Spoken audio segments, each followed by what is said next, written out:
Welcome to She Persisted. I'm your host, Sadie Sutton.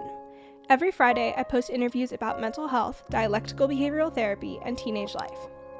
These episodes break down my mental health journey, teach skills to help you cope with life, and showcase testimonials from individuals, including teens just like you.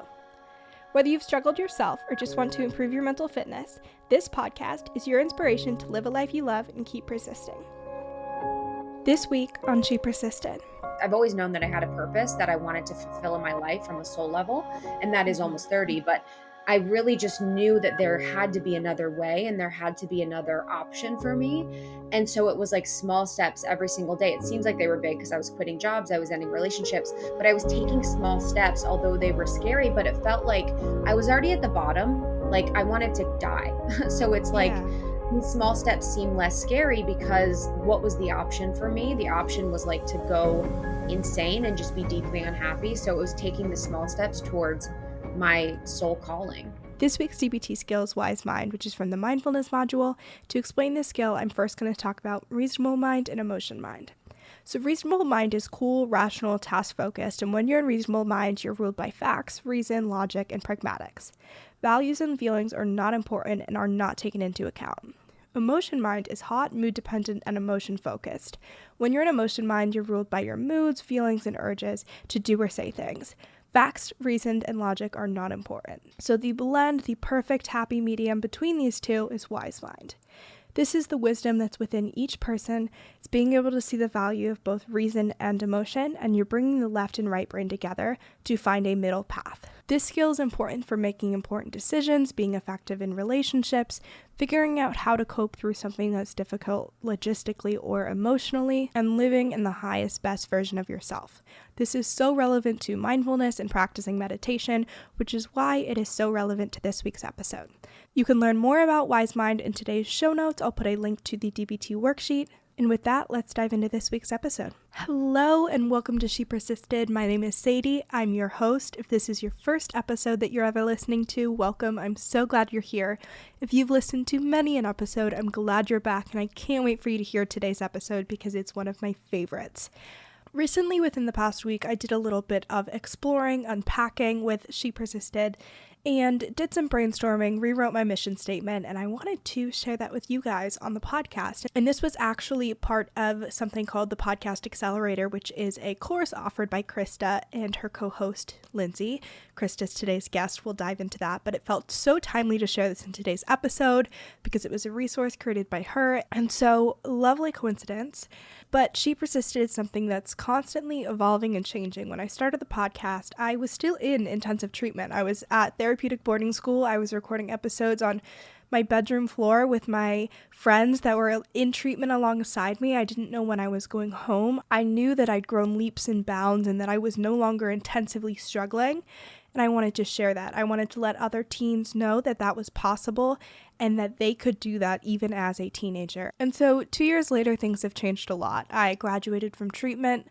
I'm 2 years out of that phase in my life. I lived at home for those 2 years with my family, which was a huge step to be able to thrive in that environment. And I just moved to college, and I'm a freshman at the University of Pennsylvania. And so things have changed a lot with the podcast. What started as me sharing my stories so that others didn't have to go through what I went through and so that parents would know what to look for and friends knew how to support has now really evolved to creating a resource that I wish I had and I noticed a lack of in the teen mental health space.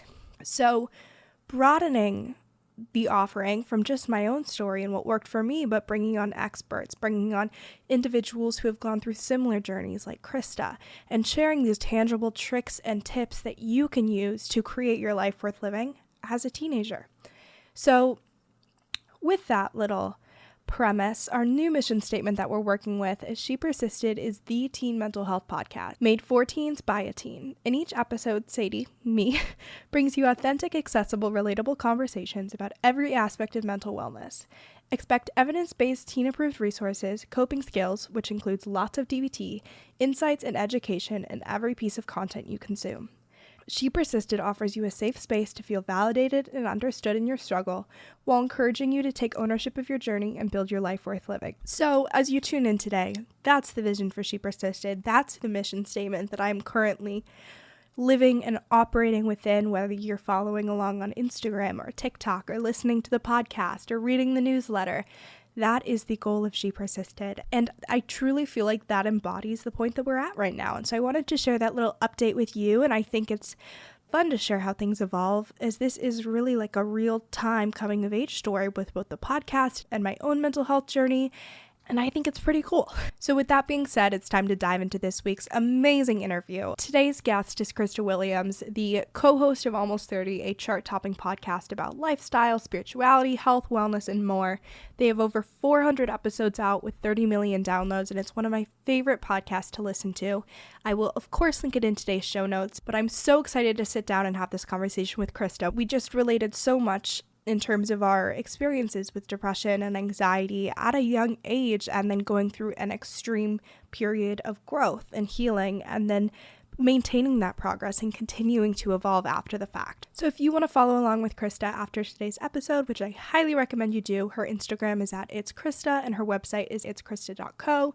You can listen to Almost 30 on all podcast platforms, and of course all of this will be linked in today's show notes.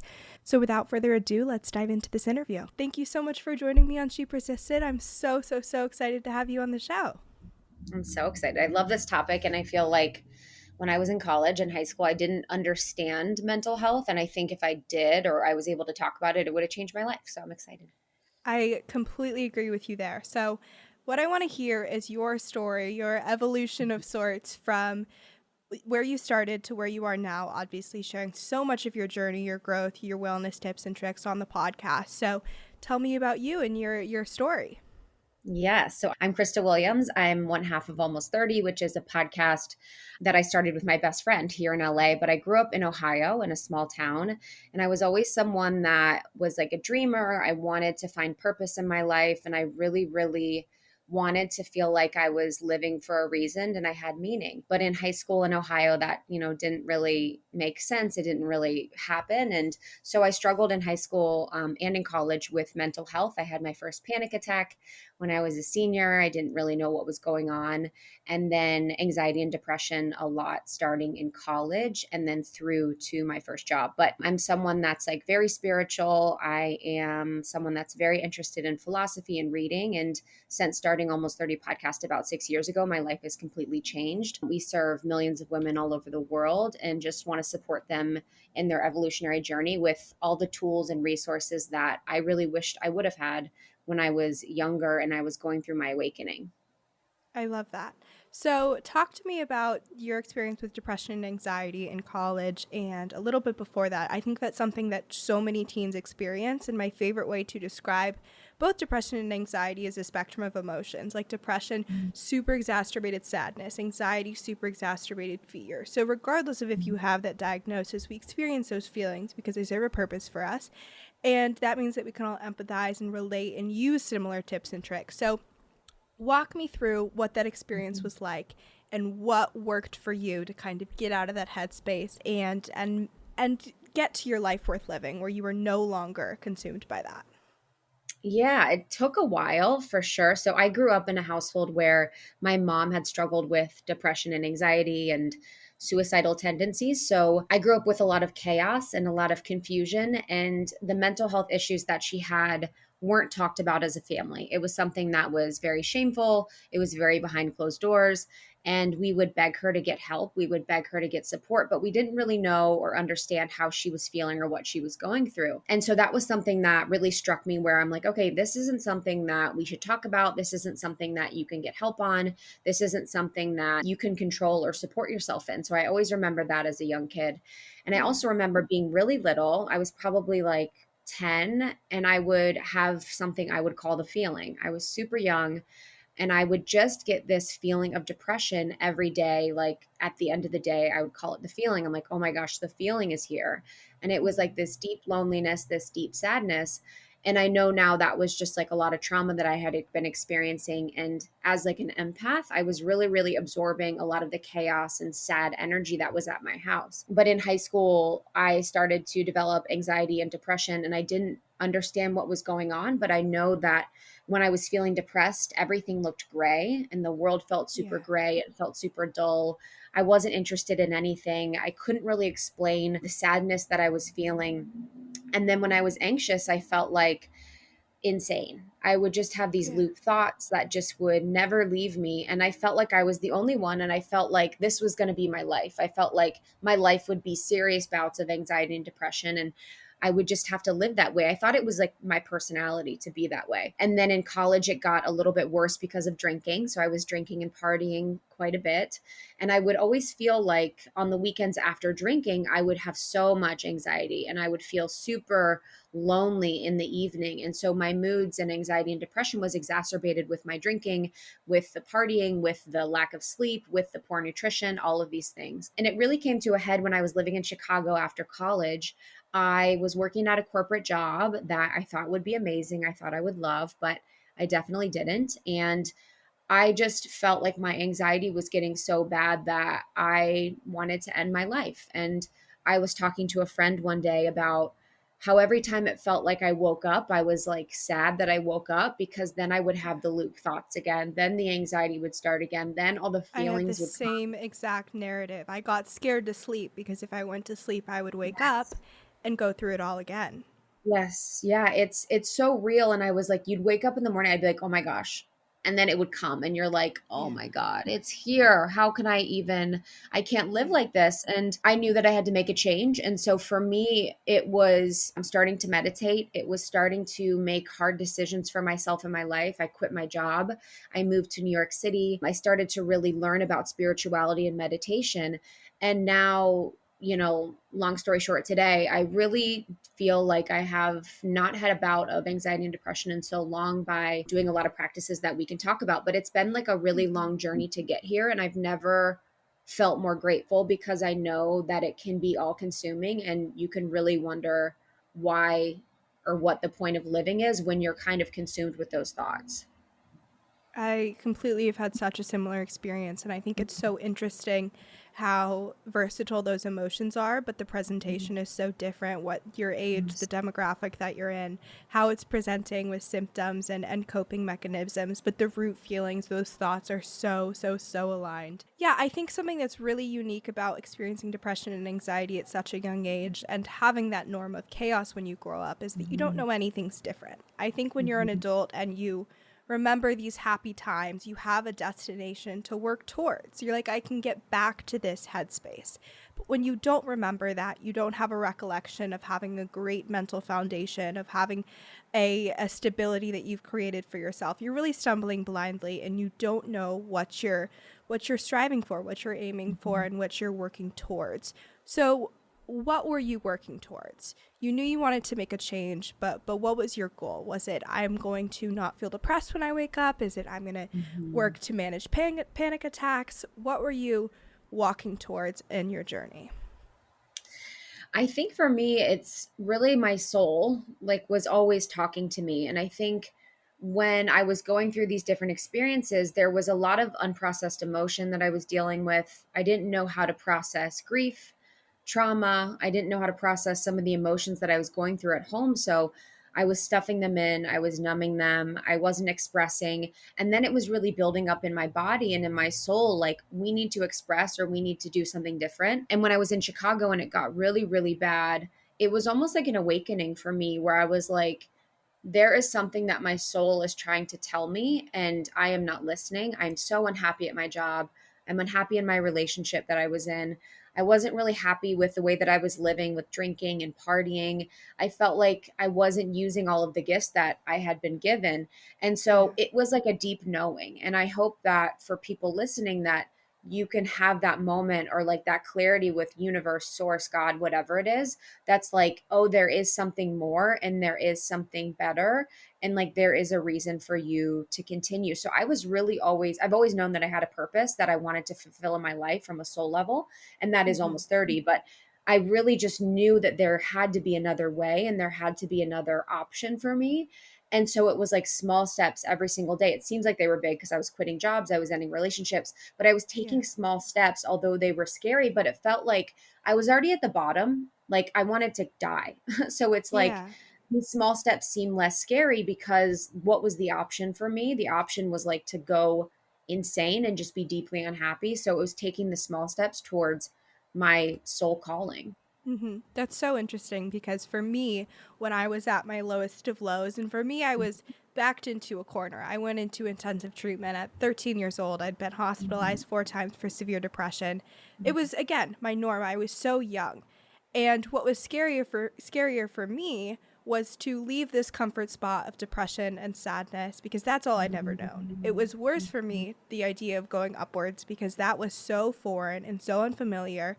And I had no idea what it would look like, what it would feel like, if things would get worse. So for a really long time, I was stuck in that headspace and the behavioral patterns of continuing these feelings of depression, of anxiety, of ineffective relationships, because that was what was normal and comforting and predictable, which is And it's something like that your I think is, identity. yeah, exactly. And it totally was. And it's crazy to me now when I think about the podcast that so much of what I talk about is depression and anxiety and mental health, and yet my identity is so far removed from that, whereas that was all I was. My days were made up from therapy and treatment, and these overwhelming emotions dictated every single moment. And so it was just so interesting that, again, how we navigate Yes. through things, different approaches when the emotions are the same. I Yeah. think it's so important because when you're younger, you think that you are your emotions. Yeah. Like, I am sad, I am anxious, I am these things. And when you get older, because of time and because of just, having a The little way bit our more brains knowledge, develop, we have yeah, a the way new our brains developmental develop. understanding of Mhm. emotions when we get older. Yeah. Exactly. So you're like, oh, I've been depressed before. I've been sad, but I know that will change. And I know that I'm not always that way. Mm-hmm. And I think if people that are younger can realize that, like, you are not your emotions, like, they are just temporary and they're telling you something and they're there for feeling, that you Yeah. can get through it much better and come back to like a state of equilibrium. Totally. And that's another reason I'm so passionate about teen mental health, because not only are teens so susceptible to eating disorders and depression and anxiety, we have the stats to prove it, but biologically, you feel your emotions more strongly. You don't have that nuance to understand that you are not your emotions because you haven't developed to that point yet. And so when you think about that, it's like, why isn't there all this education and resources for teens who are feeling these emotions so strongly without a support system that they've created for themselves and not understanding what's going on? This week's episode is brought to you by Sakara. If you're familiar with She Persisted and my view on mental health, you know that I think it's so important to make sure that you're taking care of your physical health to not add emotional vulnerability to your mental health. That means getting enough sleep, having good nutrition, getting outside, staying active, all of these things. Sakara is a nutrition company that focuses on overall wellness, starting with what you eat. Their organic, ready-to-eat meals are made with powerful plant-based ingredients, and they're designed to boost your energy, improve digestion, and get your skin glowing. Their meals are delivered all around the U.S., ready to eat at your door, and you're good to go. They also have amazing wellness essentials like their Sleepy Time tea, which is one of my all-time favorites to help with my sleep routine. And another one of my favorites is their beauty chocolates. What you do is eat 1 to 2 chocolates per day, and they contain your daily source of 70 milligrams of phytoceramides. This increases moisture, improves elasticity in the skin, and enhances glow. And it's in the form of a chocolate. I literally love it. So they have so many different supplements, teas, powders, granola, in addition to their meals. To get your hands on these amazing products, you can go to sakara.com and use code XOSADIE at checkout for 20% off your first order. Again, that's sakara.com and use code XOSADIE at checkout for 20% off. So what I want to talk about is about trauma work, then we're going to go into sobriety, and then we'll touch on spirituality. But something recently that I've been kind of broadening my understanding of and becoming really aware of is how we can all benefit from trauma work. My entire time in treatment, 2.5 years, I was so firmly believed that my depression was not a result of trauma. I never went through a big T trauma. I was like, I just am depressed for no reason.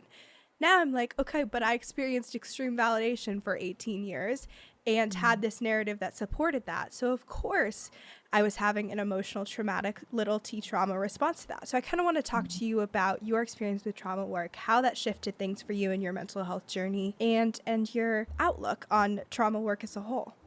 Hmm. Yeah, I think the biggest turning point for me in trauma work was I went to this week-long retreat. It's called Onsite. It's in Nashville, Tennessee.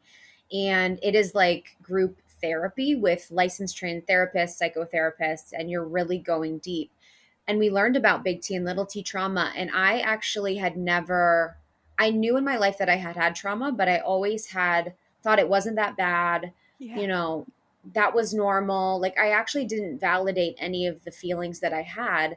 And so learning about big T trauma and little t trauma. And so for anyone that's listening, big T trauma is like rape, abuse, really, really deep stuff. And then little t trauma would be more like neglect, abandonment, that type of thing. And we've all experienced a range of traumas. You can experience a lot of big T, a lot of little t, you can experience a mix of both. And, during that time, I realized I experienced big T trauma and then also little t trauma.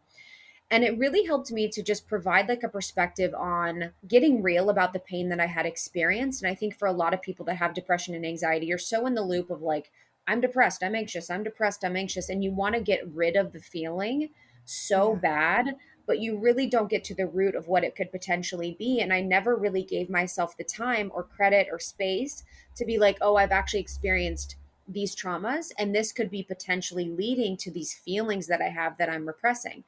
So, trauma work is really important to do with people that are safe with you, people that are licensed, maybe a therapist, whoever you want to work with, I think is really, really important because when we're doing a lot of trauma work, it can be very intense. And there does need to be someone that's supporting you that's trained. And I just see this, and I'm saying this because in the space that I'm in, it's the self development spirituality space. There can be people that are trying to do trauma work that aren't licensed or aren't Yeah. right for that. And it actually can be very dangerous because you're at a very vulnerable state when you're doing that. But I realized all the work that I needed to do. So during that week, we did trauma therapy work together in a group. And then after that, I got a therapist that I work with now where we do EMDR and somatic therapy work. And the way that it's helped me with my traumas is helped me to understand more deeply who I am and why I'm the way that I am. It's helped me be more compassionate for myself. It's helped me to love my inner child a lot more. It's helped me to understand certain dynamics I have in relationships with people. And it's helped me to really just navigate the world in a much kinder and gentler way. And I think the most important part of trauma work is actually seems the hardest, but is the simplest. And that's really feeling all the feelings. That's like allowing yourself to access the feelings that you were experiencing during those traumatic moments that really you have stored in your body and like repeating in a pattern in your brain, and let them like feel them to heal them, I think is really the biggest piece. And I was avoiding feeling for my whole life. And I think a lot of us avoid feeling because Yeah, that's it my can feel current work in scary. therapy is understanding emotions, being comfortable when other people express them. Because again, it served me to not feel my Mm, emotions because they were so yes. strong and overwhelming for so long. When you say being comfortable when other people express them, like what do you mean when you say that? So I am very aversive to feeling my emotions because they were so Mm, strong and overwhelming. The first time that I realized I was depressed, I went to the pediatrician and immediately was put in the hospital because I was so severely numbed out to what I was wow. experiencing, to my environment. Again, my treatment journey was not normal, average teenage depression. It was huge, it was Yeah. big, it was overwhelming, and I was really struggling. So it's served me very well to numb out my emotions and to not have to feel things because it keeps me safe from a relational perspective. I don't have to navigate rejection. And also, it's more comfortable. I don't have to experience the extreme lows that caused me depression and anxiety and all of this discomfort. Similar things happen when other people express emotions. You have to open yourself up, you have to be empathetic to build relationships, to build connections, and yet that's uncomfortable because it opens you up for rejection. And it also, for so long, I had a narrative that that was a weakness. To experience emotions, to show that possible connection, you could lose that. You were showing that you had something you cared about that could potentially be taken. So, being able to cultivate that empathy, that validation to experience others' emotions instead of shutting down an emotional response because it invokes them as me is something I'm working on because it's so important to build connections and to Mhm, build healthy mhm. relationships. And although I've become very effective let's put effective in quotes here, with Mhm. not feeling my own emotions, to have true, authentic relationships and connections. You can't be shut off. You can't be closed down. That's just not how relationships work. And so that Mhm. for me is the current motivator to explore those emotions and feel them and to be able to dive into what's going on there instead of immediately just shutting. Yeah, that's powerful. And I think that's so important for people listening. And, I would add to that too, that I'm someone that if someone's feeling, I match their feelings. So if someone cries, I actually automatically start crying. Yeah. My response for people is to match their emotional level. So if they're sad, I'll be sad. That's a codependency in a way, if they're, however they're feeling, I usually match it. And so I've actually had to do work to pull myself away from that and let people have their own experience or their own emotions and not involve my energy in their experience. So I think it's important that people open up to compassion, to empathy, but also making sure that they recognize their emotional boundaries and not taking on anyone else's feelings as their own. Yeah, so I want to dive next into talking about sobriety. I think this is such an Mhm. interesting conversation to address as a young adult, as a college student, because it's so integrated into culture at college Mhm. and somewhat in high school as well. And I think that sobriety as a whole is a nuance that many young adults and college students haven't gotten to that point in their life. They're barely emotionally processing what they're going through, let alone having that level of awareness. So I kind of want to talk about your experience coming to that awareness, realizing that implementing that might be helpful for you, what was ineffective about substance use in college, because I think that's Mhm. something that a lot of people aren't aware of. They don't know what to look for because it's, again, their norm. And then kind of the shifts that you made and how that impacted your life. Yeah, this is like one of my Loaded favorite question. topics. And love it. This is one of my favorite things. And, in college, I would have been like, oh my gosh, not possible. I would have been like, that is not possible for me. And I didn't get sober. I'm not really sober.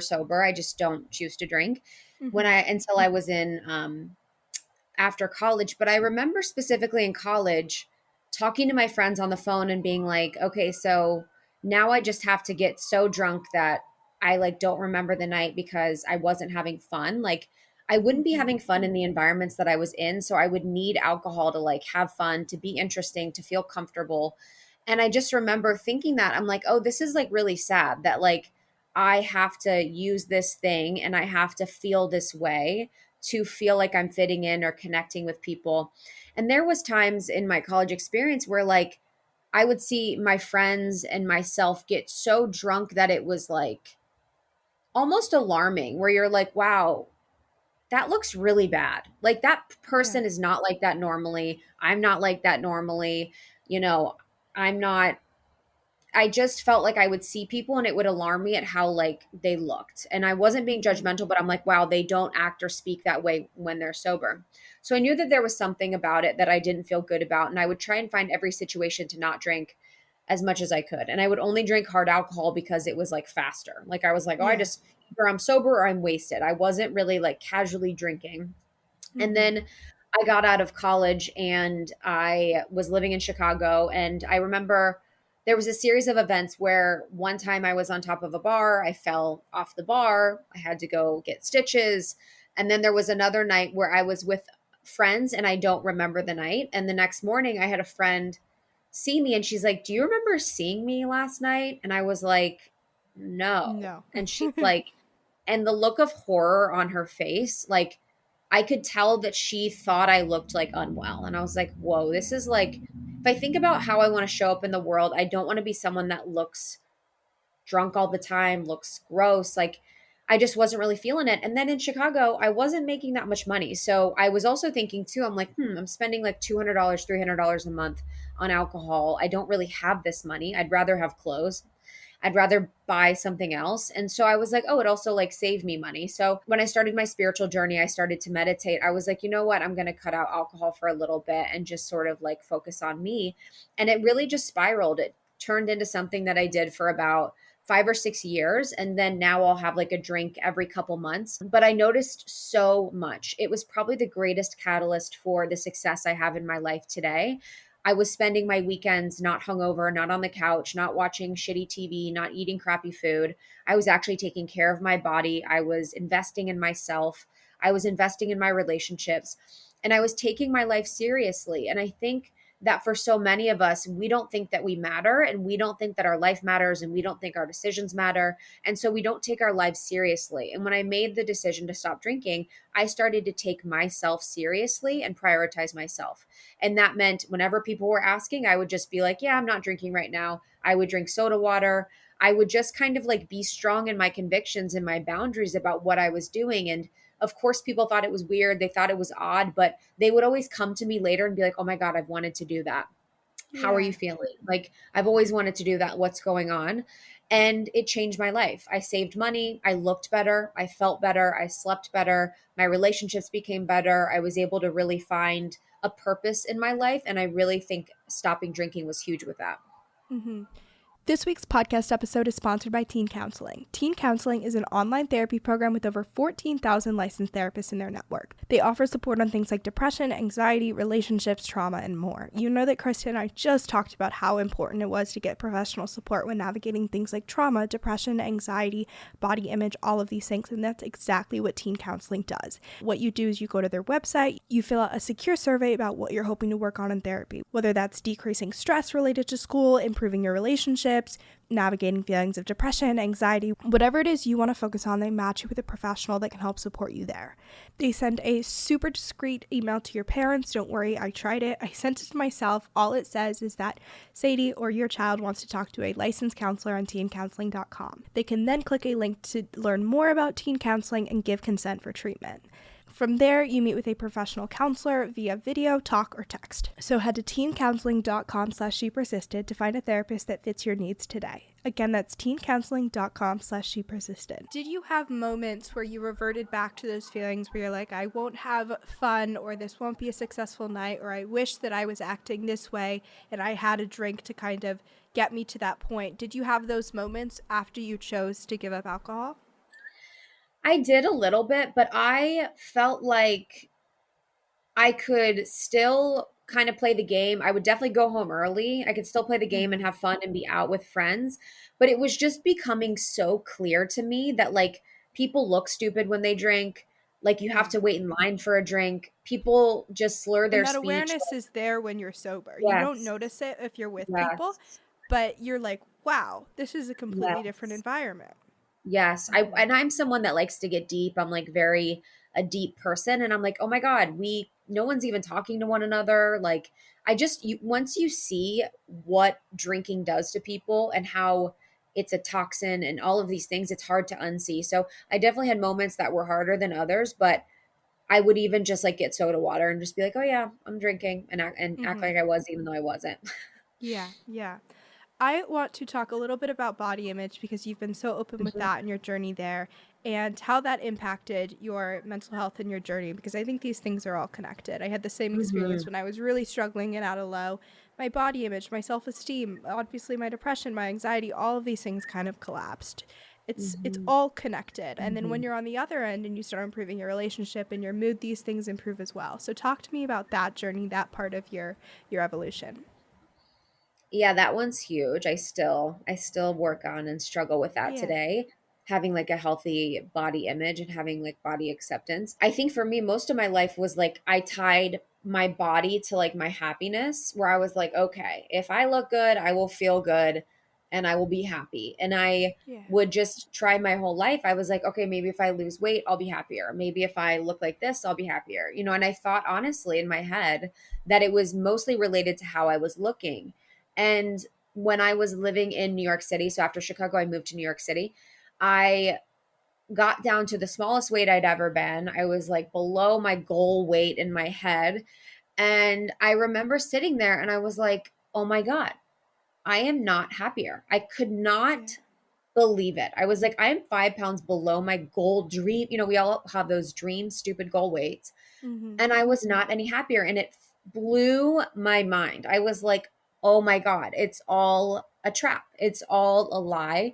It never ends. Like it never truly ends. And, I'm really thankful that when I hear a message or when something's very clear for me, it's easy for me to act because I understand. And that was it. I was like, oh, wow, this actually isn't tied to my body at all. The mental health is completely irrelevant to how I'm feeling with my body, but it's a really hard thing to untangle because when you look at every message from the media online. It's basically telling you that being thin or being pretty is happiness. I mean, look at every advertisement we see. If you look at every Instagram model or celebrity, most of them are thin and pretty, and we perceive them all to be happy and rich and Yeah. successful and all of these things. So it's a really deep thing to untangle. But the work that I've done now has been around body acceptance, and that's with my therapist. That's through journaling. That's through books that I've read that I really love. And that's really learning so much of like the beauty in me that exists outside of what I look like. And I think as you get older, I'm excited for you to get older because it gets a lot easier when you're older and you're not like Yeah. in those environments like college where it's like in your face. Totally. I completely agree there. We've touched a lot of different points on spirituality and really understanding your higher purpose and how much that's tied to your mental health and life, like living your life worth living. So I want to hear about your spirituality journey, where you started, where you're at now, and the different practices that you implement to kind of maintain that. Mm, yes, this is my favorite thing. And I think for someone that doesn't have a spirituality practice, I'd be like, I don't know what you're talking about. And sometimes it's like the way that I like to describe it is that we go through our days and there's always a voice in our head that's like, oh, go here, do this, eat this, talk to them. Mm-hmm. Oh, I think they're talking about me. Oh, I feel good in this situation. I don't. So we always have our inner voice. We always have our self, our soul in our body communicating with us through all of our days. Like that is like who we are at our core.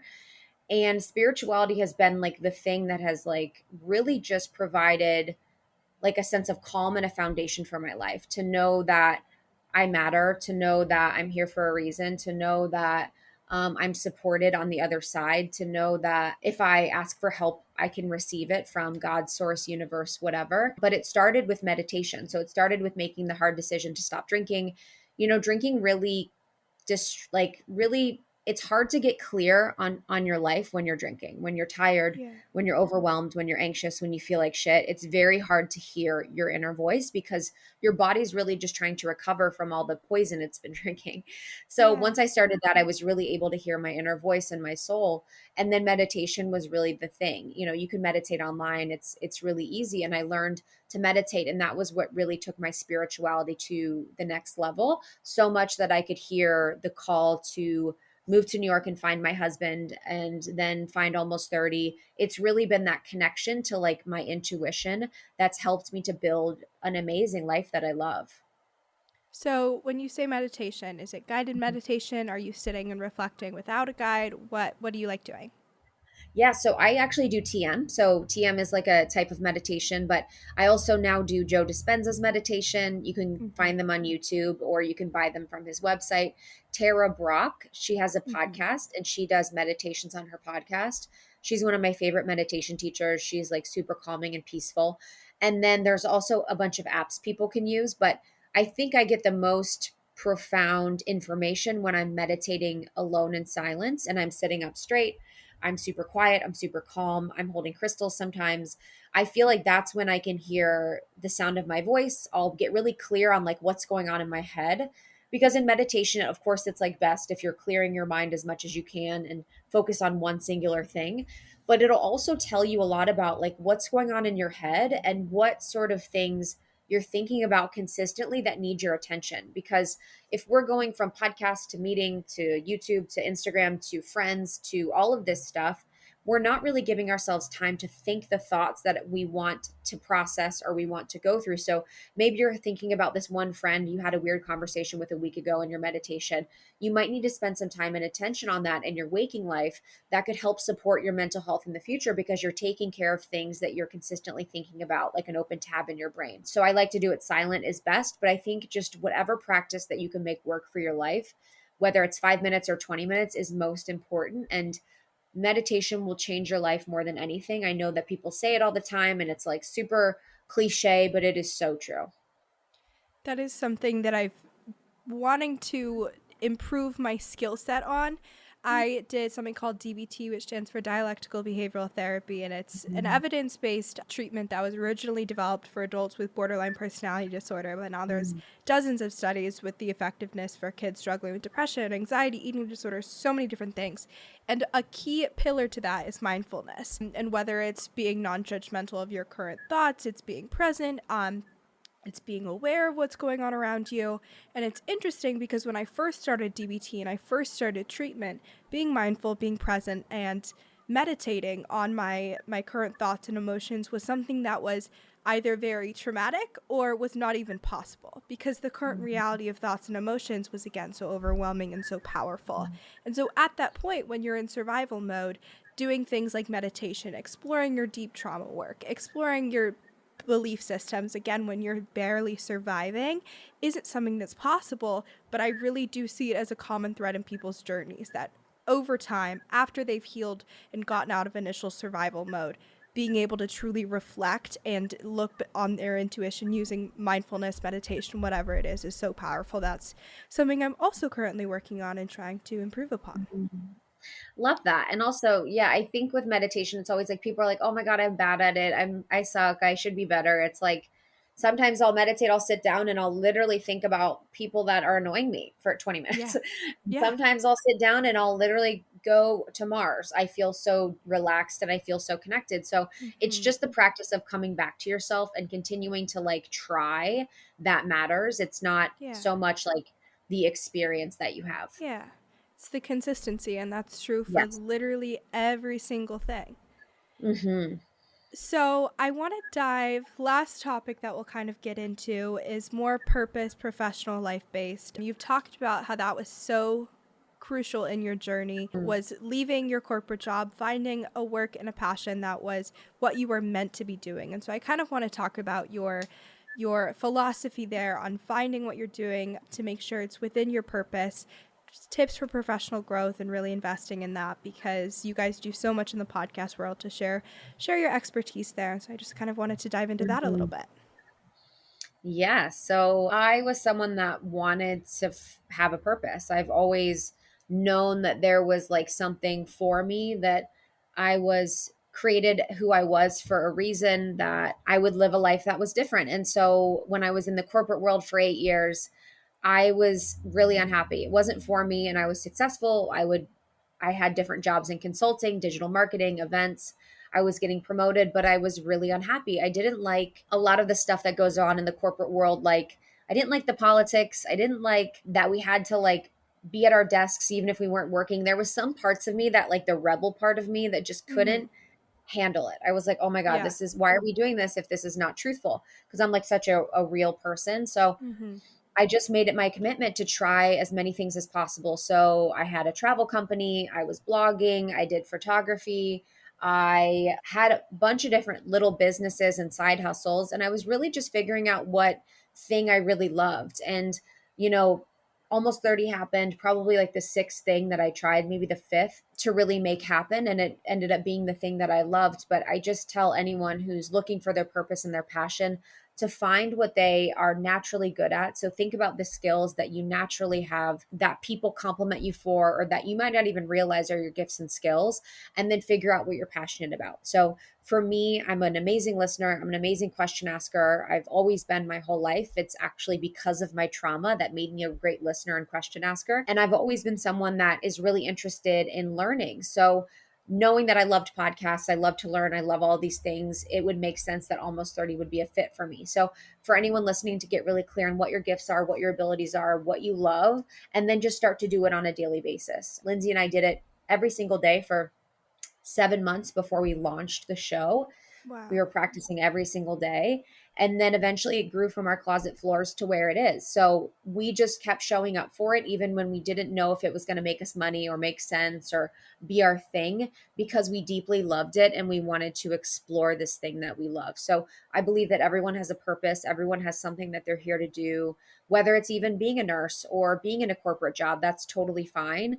But to feel like you're in alignment with your life and feel like what you're doing feels good to you and feels like makes you feel like you matter, I think is really important.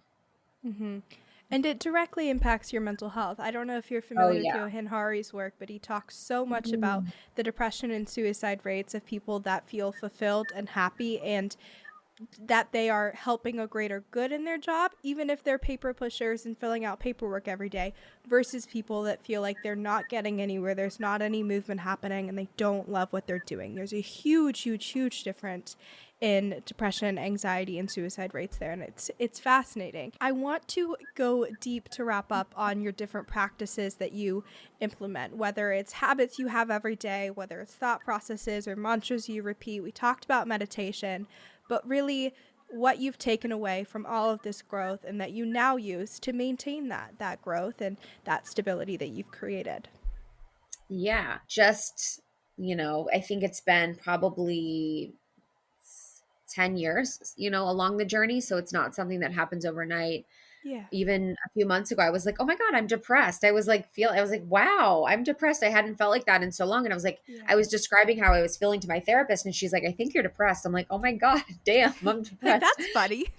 I literally was like, wow, that's such an interesting thing, because I don't identify with it anymore. It's never, fully settled. We always change and grow. But what's helped me first was quitting drinking. So even if you explore that, it's a depressant, that really helped. I also believe that meditation was like huge. So practicing meditating, trying to meditate on a daily basis, being mindful of the relationships with people I had in my life. I feel like I was hanging out with people that didn't necessarily support me in my greatest expression or support me as like the best version of myself. I think that they were people that would gossip, they would talk bad, they were interested in very vain and superficial things, and I was hanging out with them. So I have every responsibility that I was acting that way too.